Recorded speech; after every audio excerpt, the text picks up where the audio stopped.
Hey guys, LevelCap here. Today we're going to do a Star Citizen Alpha 2.0 overview. There's been a major patch in the latest Star Citizen update and quite a lot of new features. The long-awaited multi-crew gameplay is finally coming online, along with a large world map that is made available to the public. Lots of big changes and additions with updates and content patches that will be regularly rolled out. Players are now finally able to crew some of the larger spaceships with their friends and fly or warp around the system, exploring and getting into combat. This is the dawn of the first-person universe. And it's an exciting moment for Star Citizen fans because it's the first time we've ever really been able to look upon a Star Citizen universe that has actually had a lot of the features that have been talked about for so long. Now, accurately calculating and predicting player positions and locations in a universe this size required some pretty advanced tech, something to do with 64-bit precision tech hurdles that allowed the developers to calculate these positions accurately. And now is the first time we can actually test it out. There's tons of different space stations and things like comm arrays that lead to other missions. There's service stations now that allow you to refuel, rearm, and repair your ship.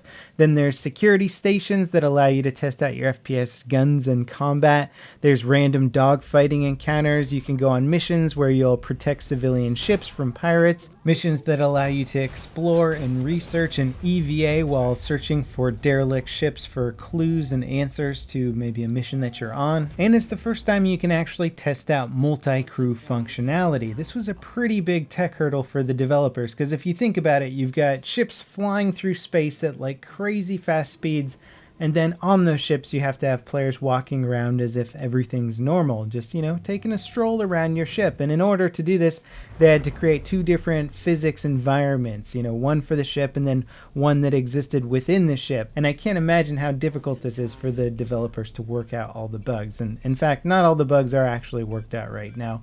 Multi-crew stuff is very cool, but it's certainly in a pretty sketchy state at the moment. But if you've been one of those early adopters and you've got something like a Constellation sitting around in your hangar bay collecting dust, you can actually take it out for a spin now and potentially get some friends on board and start shooting the turrets at stuff. You may also see the Retaliator, aka the heavy bomber, flying around. I think it's one of the bigger ships that players can pilot at the moment. It's very impressive looking. And then of course we're going to get the Freelancer being added in, and that one's gone through a complete overhaul since I think one of the earlier videos that I showed you guys. They've done a lot of overhauls on some of the existing ships to make them more functional. Once you get on board these ships and you have to actually load cargo and start doing things, I think they realized that some of their early designs were a little bit small. So the Freelancer is significantly bigger now. Now, aside from manning the turrets on your friend's spaceship, you can also be the co-pilot. You can start messing around with shields and stuff like that. There's science officers and engineers, but not all of these have been fully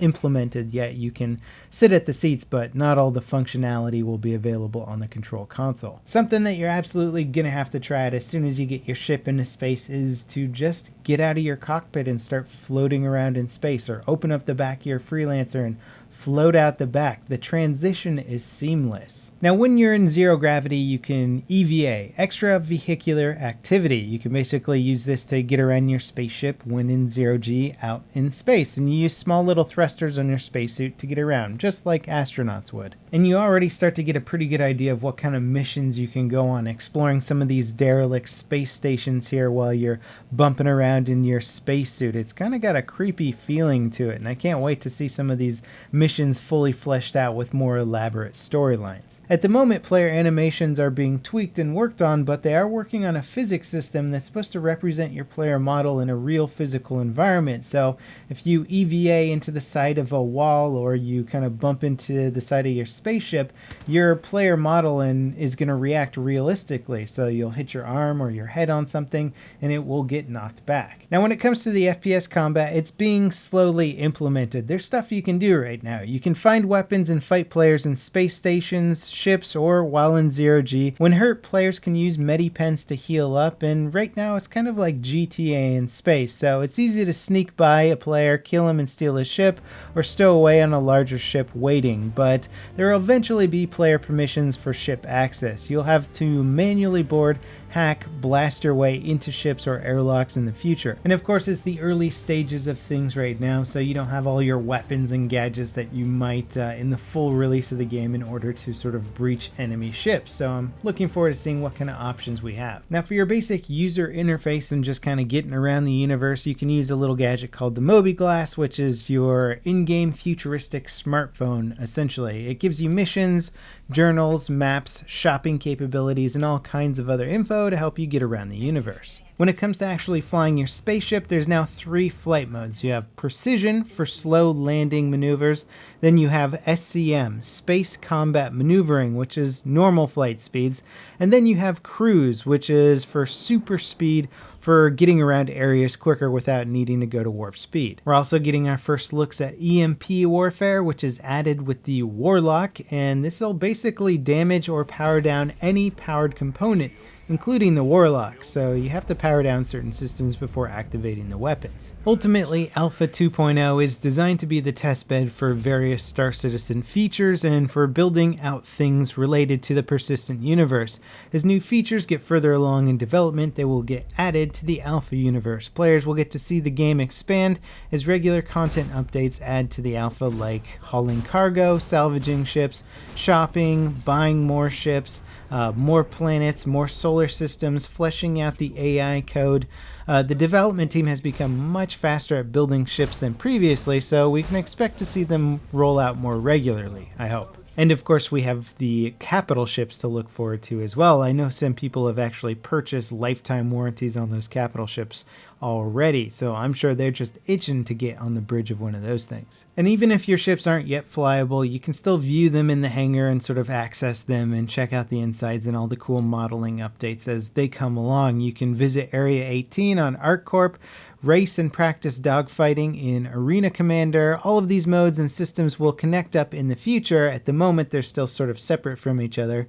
Your hangar and Area 18 will exist in the persistent universe at some point and will seamlessly connect to everything else. However, I do believe Arena Commander will essentially still be a practice and simulation mode for training. So if you die in Arena Commander, it won't really affect you in the persistent universe. Now, aside from playing around with alpha modules, some of the really cool things we have to look forward to in the near future, I hope, is the procedural generation tech for mapping out an entire planetary surface.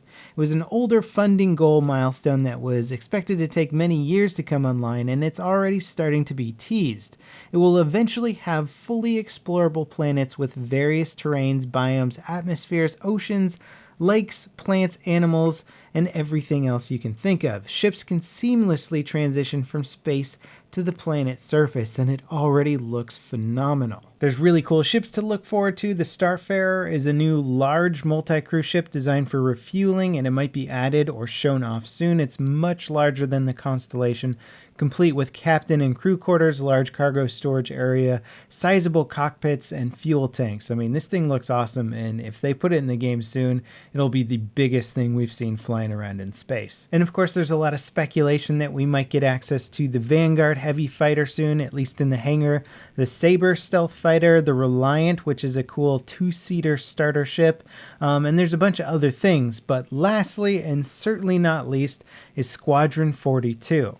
A lot of behind-the-scenes work that has been going into the development of Star Citizen has been going into the single-player campaign, a lot of which will be secret until launch. It's scheduled to release sometime in 2016. It's going to feature some of the larger capital ships following sort of a military storyline here. I assume there's going to be very large fleet battles, and they've also done some really cool motion capture work, featuring some pretty big-name actors, which is just amazing that a crowd-funded game could actually get people like Gary Oldman, Mark Hamill, Gillian Anderson, and Andy Serkis, who plays Golem, to be the cast in a video game like this. It's arguably one of the largest AAA cast of actors working on any one game. Having Mark Hamill on board is a huge victory for fans of Star Wars, and he's coming back from the Wing Commander series, which was one of Chris Roberts' earlier games. I mean, it's one of his biggest games that he's most well known for, but The fact that him and Mark are working together again is just kind of an awesome sensation. Anyway, there's been just a massive torrent of hype and doubt all encircling Star Citizen as of late. I'm still riding the hype train for this game. I'm trying to calm it down from time to time, but when big updates come out, I can't help but get wrapped up in it. Alpha 2.0 is a major step forward feature-wise. I mean, it is incredibly buggy at the moment. It is an alpha, but it's very alpha. So if you do decide to download it and jump into it for yourself, just be prepared to get met with a torrent of bugs. Anyway, that kind of wraps it up for this Star Citizen Alpha 2.0 overview. If you guys are interested in the game, I highly recommend checking it out. And as always, thanks for watching. I'll see you next time. This is LevelCap signing off.